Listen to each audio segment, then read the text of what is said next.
राधे राधे। आज हम व्यावसायिक अध्ययन में पेशा, रोजगार और उसकी विशेषताओं के बारे में अध्ययन करेंगे।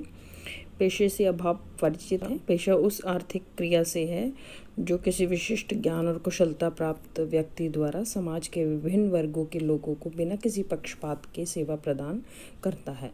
जिस व्यक्ति द्वारा यह सेवा दी जाती है उसे हम पेशेवर व्यक्ति कहते हैं।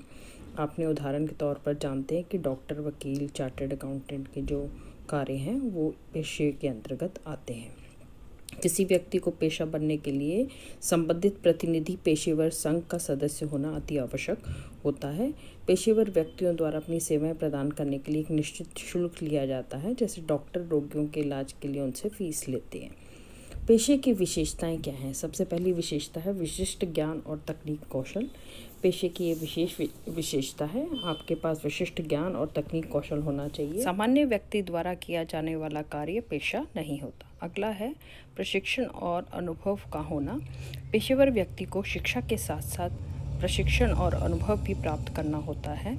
बिना अनुभव के वह किया गया कार्य पेशा नहीं कहलाता। इसके लिए विभिन्न संस्थाएं हैं जो मनोनीत की गई हैं, जिनसे अनुभव और प्रशिक्षण प्राप्त किया जाता है।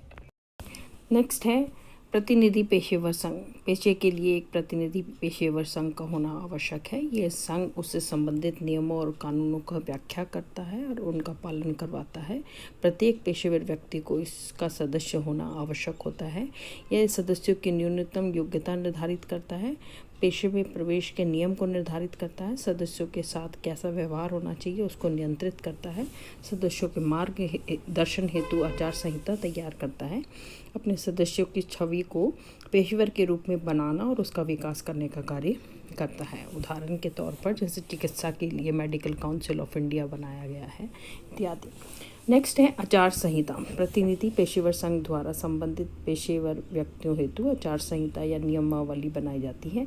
इस आचार संहिता में पेशे से संबंधित नियम, सत्यनिष्ठ, ईमानदारी, नैतिकता आदि को सम्मिलित किया जाता है और प्रत्येक पेशेवर को इसका पालन करना जरूरी हो। सेवा भावना।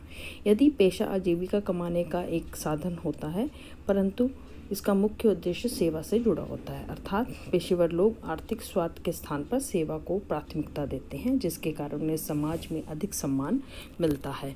हम कह सकते हैं कि केवल उन आर्थिक क्रियाओं को हम पेशा कह सकते हैं जिनमें ये सभी विशेषताएं पाई जाती है। रोजगार के बारे में पढ़ेंगे। आप जानते हैं कि रोजगार वह आर्थिक क्रिया है जिसमें एक व्यक्ति दूसरे व्यक्ति के लिए वेतन और मजदूरी के लिए कार्य करता है। रोजगार के अंतर्गत कार्य करने वाले व्यक्तियों में नियोक्ता और कर्मचारी का संबंध होता है। नियोक्ता संस्था का मालिक होता है तो कर्मचारी अपनी संस्था के लिए उस संस्था के लिए कार्य करता है। नियोक्ता सरकार, सरकारी उपक्रम या कोई निजी संस्था हो सकती है, जबकि कर्मचारी प्रबंधक, पर्यवेक्षक, श्रमिक, टीचर आदि हो सकता है। रोजगार किसी सामान्य व्यक्ति द्वारा किसी पेशेवर व्यक्ति द्वारा किया जा सकता है। उदाहरण के लिए एक सामान्य व्यक्ति किसी दुकान पर विक्रयकर्ता के रूप में नौकरी करना रोजगार होगा, परंतु यदि वह स्वयं की दुकान खोल लेता है तो वह व्यवसाय होगा। इसी प्रकार डॉक्टर का उदाहरण लिया जा सकता है। डॉक्टर यदि अपना क्लिनिक खोलकर समाज की सेवा करता है तो वो पेशे के अंतर्गत आता है, लेकिन यही डॉक्टर यदि किसी सरकारी संस्था अस्पताल में काम करता है तो और वेतन पाता है तो ऐसी स्थिति में वो रोजगार के अंतर्गत आएगा। रोजगार की विशेषताएं।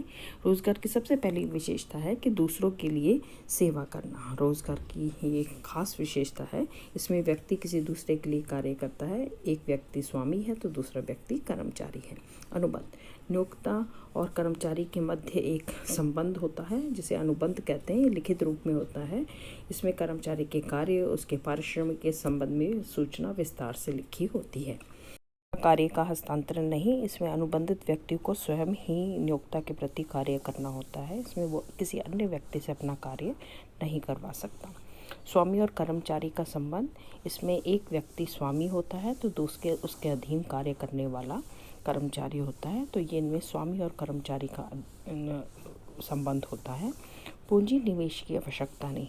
यह ऐसी आर्थिक क्रिया है जिसमें पैसा लगाने की आवश्यकता नहीं होती, जिस तरह से हम व्यवसाय में पैसा लगाकर उसे आरंभ करते हैं। जोखिम नहीं के बराबर। रोजगार में जो जोखिम है वह ना के बराबर होता है। इसमें के दृष्टिकोण से तो कुछ जोखिम हो सकता है, लेकिन कर्मचारी के दृष्टिकोण से जो जोखिम होता है वह ना के बराबर होता है। नियोक्ता के स्वरूप और प्रकृति। नियोक्ता सरकारी उपक्रम, निजी संस्था के आदि के रूप में हो सकते हैं।